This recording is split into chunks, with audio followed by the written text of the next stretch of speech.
Saya Rin Sriwanti kelas 10 IPA. Di sini saya akan menjelaskan alat-alat lab yang ada. Pertama, beaker glass atau gelas piala berfungsi sebagai penampung sampel bahan sementara, bisa digunakan sebagai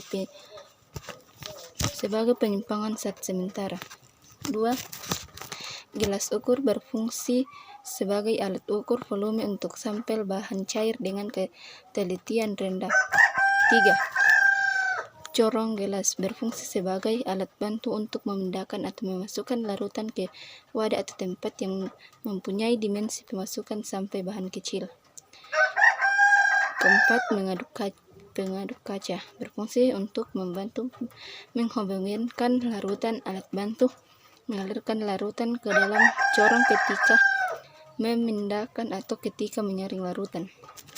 Yang kelima, karet penghisap berfungsi sebagai membantu mengambil larutan kimia yang berbahaya dengan cara disambungkan dengan pipet ukur atau pipet volume. Yang keenam, pipet ukur berfungsi mengambil larutan dan mengukur volume larutan pada berbagai skala atau ukuran dengan ketelitian tinggi. Ketujuh, pipet volume, pipet atau pipet gondok berfungsi mengambil bahan dan mengukur volume larutan hanya satu skala ukuran dan ketelitian tinggi atau ketelitian lebih tinggi dibandingkan pipet ukur.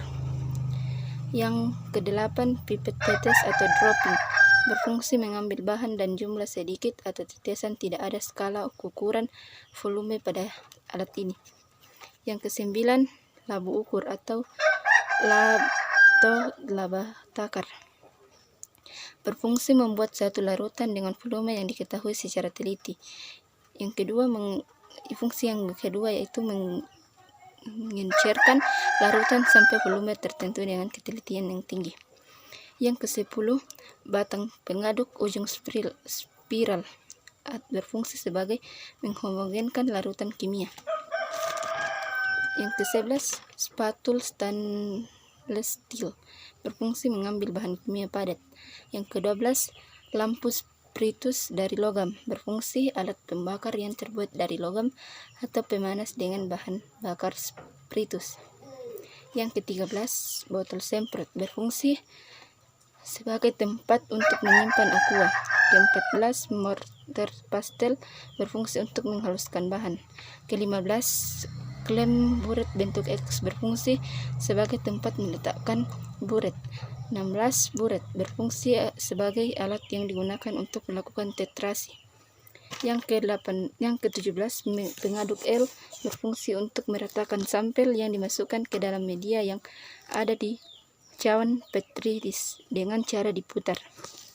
Yang ke-18, statif berfungsi sebagai alat untuk menegakkan buret, corong, pisah, dan lain-lain. Statis dikombinasikan dengan ring atau klem. Yang ke-19, neraca analitik berfungsi menimbang alat dan bahan dengan ketelitian 0,001 gram dan kapasitas maksimum 210 gram. 20, cawan porselin berfungsi mereaksikan zat kimia pada suhu tinggi. Demikian